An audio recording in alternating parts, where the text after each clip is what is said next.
Great. We'll keep going. If you need to, if you're on either side, if you want to shuffle in, if you're not able to see the board, I'll be scribbling away. So hopefully behind me, you'll be able to see. But if you can't see the board, feel free to just shuffle in.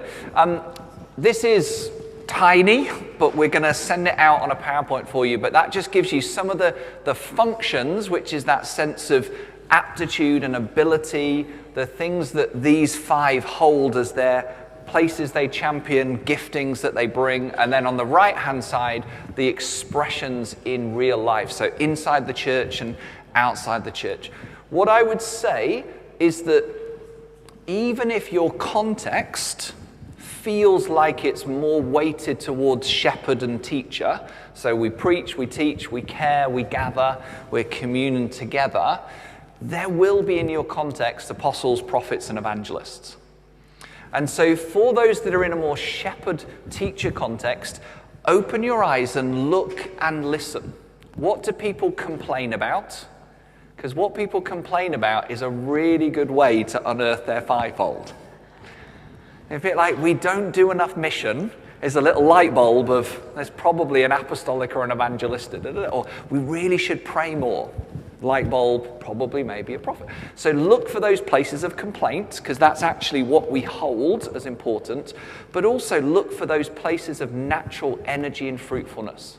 So who are the people that are multiplying a small group or starting new initiatives or gathering people to pray or always inviting 3 or 4 new people? So if you're shepherd-teacher wired, look for those A, P, and E and unearth them, celebrate them, encourage them. If you're in a more pioneering context, so it actually is a more apostolic context or prophetic context or evangelistic context, then the flip side is important.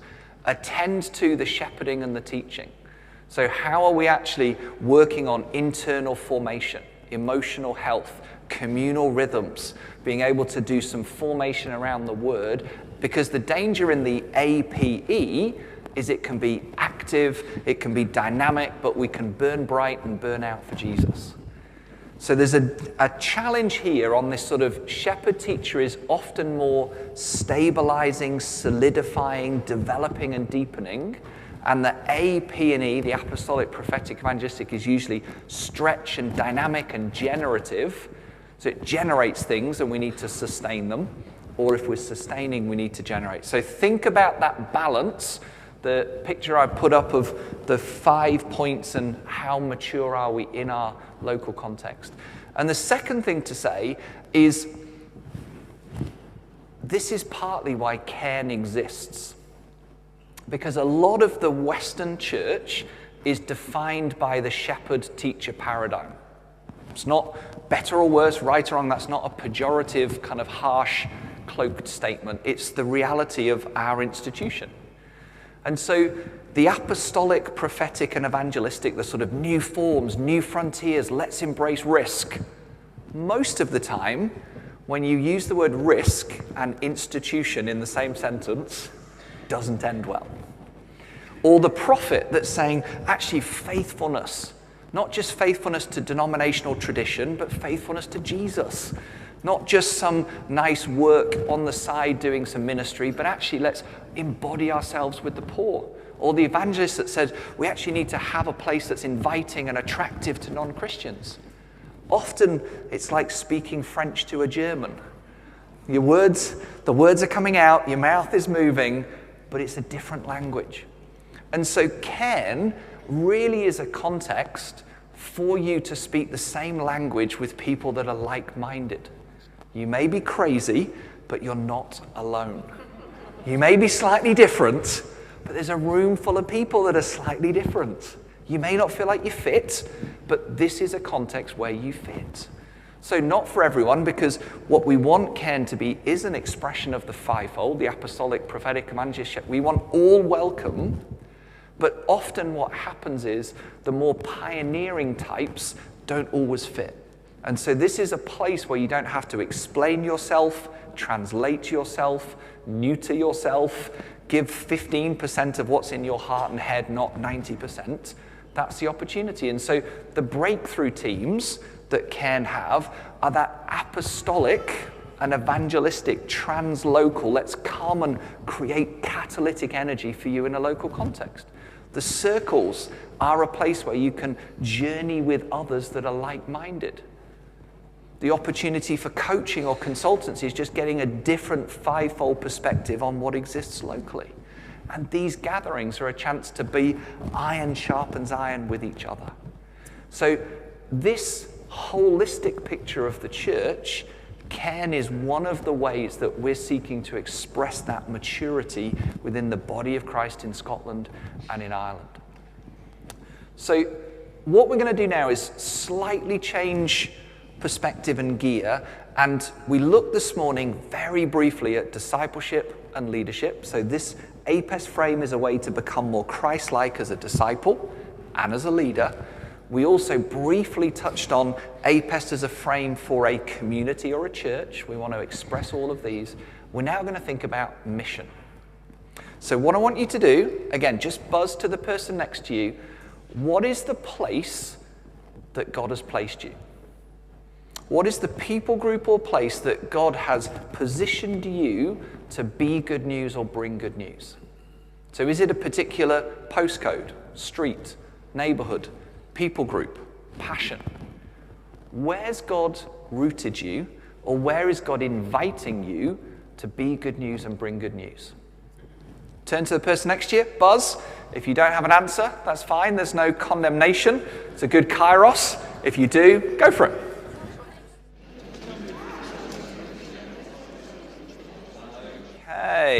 Okay. Shh.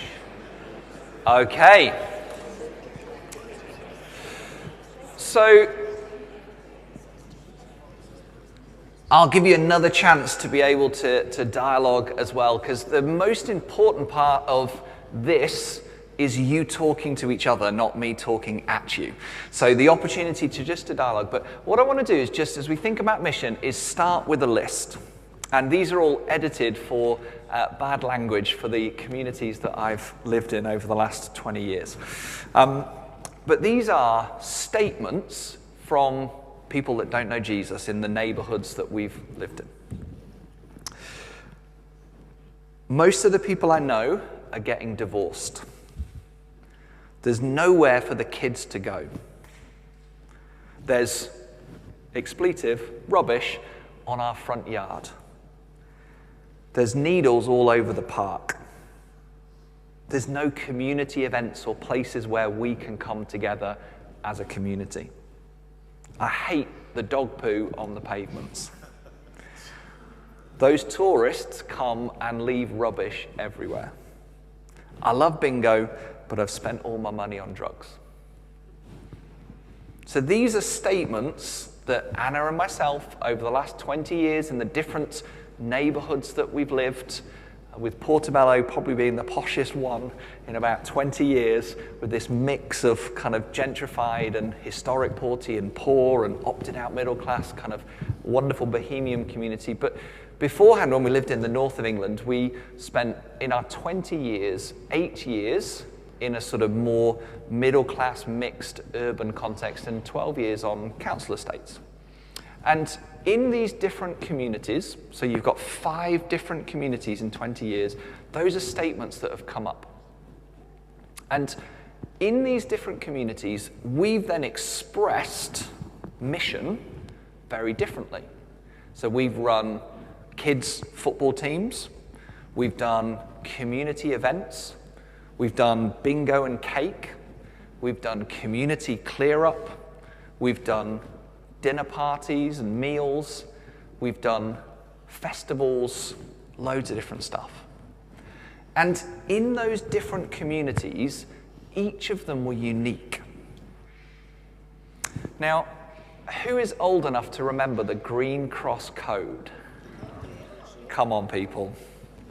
I'm in on a technicality. I was quite young, but I still remember it. So what's the Green Cross Code? How do you cross a road? Stop, look, listen.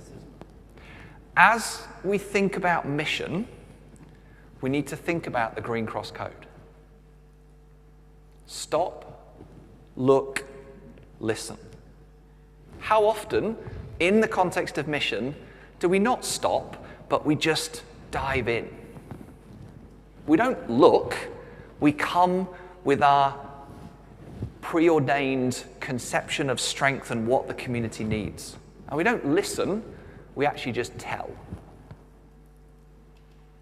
And so as we think about mission, before we think about the fivefold expression of mission, the paradigm or the framework I would encourage you to think about is the Green Cross Code. Stop, look, listen. Where is there and what are the places of pain within a community? The bad news that needs the good news of Jesus. Where are the places of celebration that could be redeemed or you could be part of? What are the things people love? What are the things people hate? What do they gather around? What's bad news for them? What's good news for them? What are the hopes, dreams, pains, suffering, struggles, opportunities within a community? And as you do that audit, and as you look, you listen, you talk, you ask questions rather than provide answers, you look rather than go with hard eyes, and you actually stop rather than offer and ask and fix and manage, you begin to unearth the treasure that's there. And you begin to embody the good news rather than just explain your church's strategy. And so as you embrace a community, and we think about this amorphous sense of connections and celebrations and people and geography and hurts and passions, how you are as a disciple will shape the way you see a community. So how you are as a disciple, your strength, so I am apostolic and evangelistic. They're my two strongest. So how do I see my missional context?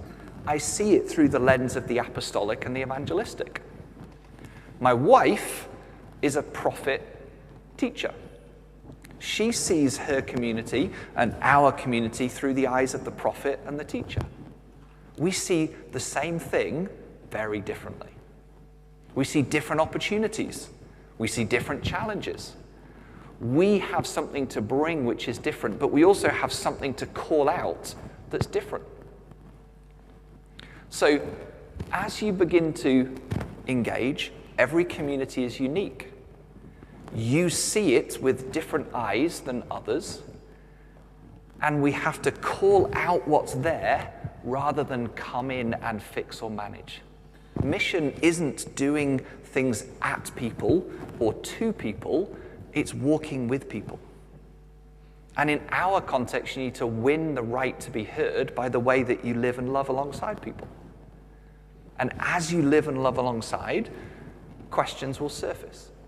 Sometimes we're meeting a need, but we're not meeting a need as the church, as the Christian social services in the area. We're meeting a need as a community clear-up. So our community clear-up in Portobello and the family sessions that we ran in Portobello came out of connections with the community. So my apostolic, thinking about places of high leverage and where are the pain points in our community, we work in a communal space, a co-working hub set up by this incredible female entrepreneur. Visionary lady who's created this culture and now does training for female leaders, and she's amazing. She's a person of peace. And we were having a conversation pre-COVID, and this conversation was 3 days after we as a missional community, led by my prophet wife, had listened on behalf of the community. And one of the key prophetic words that came out of our prayer time 3 days earlier was the word family.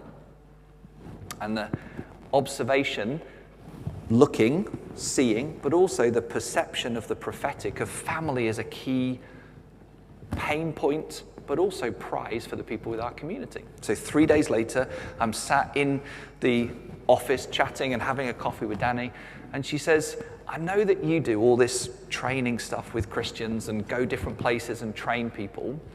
Do you do any training with family? And 3 days before, prayer meeting, prophetic word, I, as I call it, told a missional white lie. Always lead with a yes. Like, of course I do. Like, this is my AE, opportunistic. Absolutely we can do something like that. Of course we do training with families. It's like, I'm sure we can figure it out. It'll be fine. And it's like, we'll figure it out. It's like, it's a doorway. It's an open door from a person of peace. I'm going to say yes. And so we went on the conference. She said, well, what? Because we've had 3 or 4 people from the co-working space get divorced. We've had one person have to leave. There's loads of pressure on Porty because basically our community, I would describe it as 45-year-olds living like 25-year-olds. That's our sort of, if you imagine that, it's like middle-aged people reliving their youth with children and money and stuff involved. That's basically where we live. And so I said, absolutely we can. So we took the learning community process, discipleship, leadership, community movement, reskinned it. So we had know yourself, work together, build a family, and live your values. They were our 4 little things. And we basically reworked it, rewired it, put some different things in, and we ran a family and parenting course as part of the education offering that Tribe Porty runs. And we did 4 Sunday mornings. And we had 8 couples who came, 90 minutes. I did a little TED talk, a frame. They talked about it, discussed it individually, did a little communal process, went back, came up with a plan, came back a month later. And when we finished the course, they said, could we meet? Could we continue to meet? And that was a little mini missional community microchurch that sadly COVID just chopped off at the knees. But we still see them on the prom and we've reconnected and we've done it. But it was a space that they needed that we could be present in. And those relationships continue today. The community clear up. Everyone in Porty, we live by the sea. Everyone has a dog. Dogs poo. There's dog poo everywhere. Lots of people come to Porty, leave rubbish everywhere. It's a nightmare. It's a place of pain for our community. So instead of saying, how do we, as a small missionary community of Christians, roll up our sleeves and single-handedly, with our knight in shining armor efforts, clear up the whole of Portobello for everyone, we put it on the Porty Facebook and have had anywhere from 5 to 55 people come and join us once a month to clear up dog poo. We finish with some soup, make a connection, and then we follow off. And we go off into our days. But these are 2, the mix of the apostolic, the prophetic, being able to see opportunities. The bingo and cake was what we did in Pittsmore. Now, would I say every missional community should try bingo and cake as a missional strategy? Probably not. I mean, it was fun. It might work. Who knows? So what we're not looking for is this prescriptive, we should do this. We're looking for the creativity of where is the pain and where is the prize. So understanding yourself, number 1,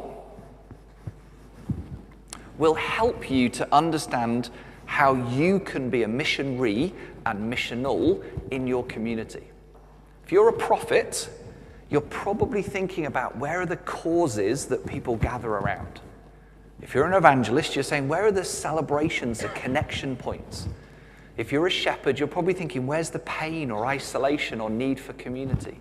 If you're a teacher, you're thinking about where are the principles and opportunities to coach or train or offer something.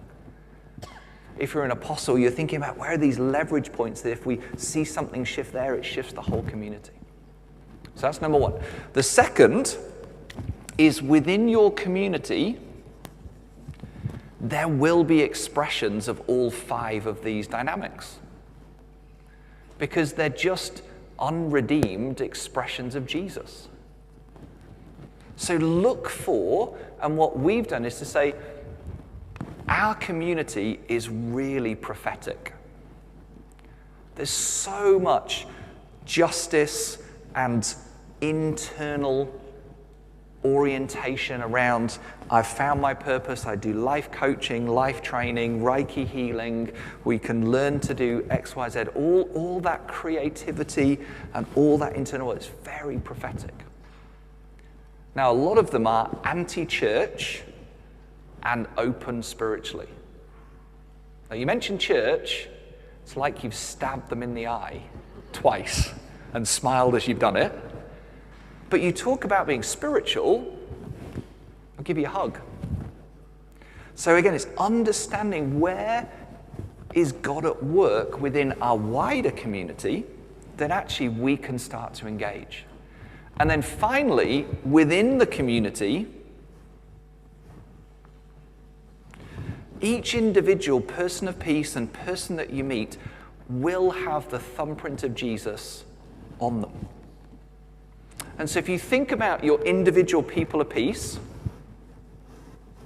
so when I think of Danny, the entrepreneur who set up Tribe Porty, who doesn't know Jesus, she is probably an apostle, I'd almost guarantee it, and then has some evangelist in her.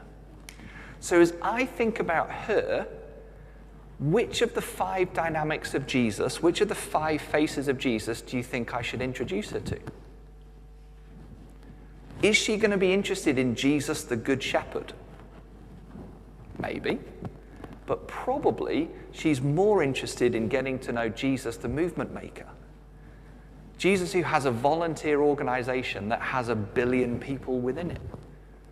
Jesus who took a small ragtag bunch of misfits, formed and trained them and sent a seed and that became a harvest, a stone that became a ripple, that became a tidal wave. There are different facets of Jesus that will connect with the unredeemed within them. So as you think about how you introduce people to Jesus, you will naturally introduce the Jesus that is most akin to probably your strengths, but think about the Jesus that they would want to meet. It's not that you're pushing aside 2 or 3 of the faces and facets of Jesus, but you're introducing them to the one that will speak and resonate with their heart. It's the Jesus that captures their imagination and their heart. So what I want you to do again, just quick buzz sideways, is what I want you to think about is 3 things. Number 1, how does your APEST profile affect the way that you see your missional context?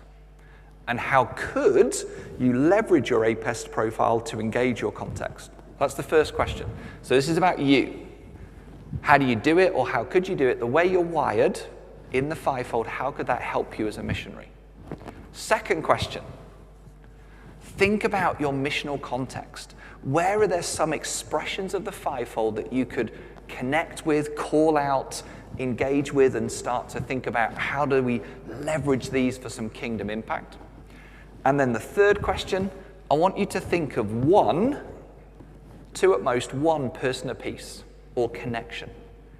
And of the 5-fold, where do you think there might be a doorway into a faith conversation that you might want to introduce them to the pioneering apostolic Jesus, or the prophetic truth-telling Jesus, or the evangelistic good news Jesus, or the ... So lots of questions in there. You won't get through all of them, but I want to put them out in front. Don't worry, no expectation of getting through all 3 of them. So pick probably one of those questions and hold the other 2 just for a couple of minutes. Think about how your profile affects how you see your community and how you could interact. Or think about your community, your missional context. Where's the 5-fold at work? Or pick a person apiece and think about the Jesus to invite them into relationship with. So again, buzz, person next to you, go for it. Okay. Come on back. Okay, you're going to have opportunity. You need to stop talking or else I'm going to be late and I'll get into trouble. I need to hand over. We're nearly done, 12:15. Hopefully that sparks something for you. This afternoon you'll have 2 opportunities to be able to be in discussion around these different dynamics. So a conversation around the prophetic and a conversation around the evangelistic or apostolic and then shepherding. So an opportunity to process. Final thing I would say, and then I'm going to hand over to Badine and to Faith, is what 5-fold does is give us the opportunity to mature as a disciple, to be effective as a leader, and to create healthy teams and communities. It's not the silver bullet, it's not the only way, it's not the only thing, but it helps us to become more Christ-like in our discipleship and leadership, and together to pursue a picture of maturity, and in that maturity, allow us to be effective as we explain and embody the good news of Jesus in the places or people groups that we're rooted. We have lots of different opportunities for you to engage with the fivefold. So if this sparks something for you and you think, I would be really interested to learn more, to find out more, we'll send you various different free resources to think through individually and as a team, and then connect with us around some of the different training and offerings to be able to come alongside you as we go forward. But my encouragement would be, this is a Jesus thing. It's not an excuse, a formula, a system, a set of terms. It's a Jesus thing that allows us, Jesus invites us to become more like him. And so discipleship, leadership, community, movement framed in the way of Jesus.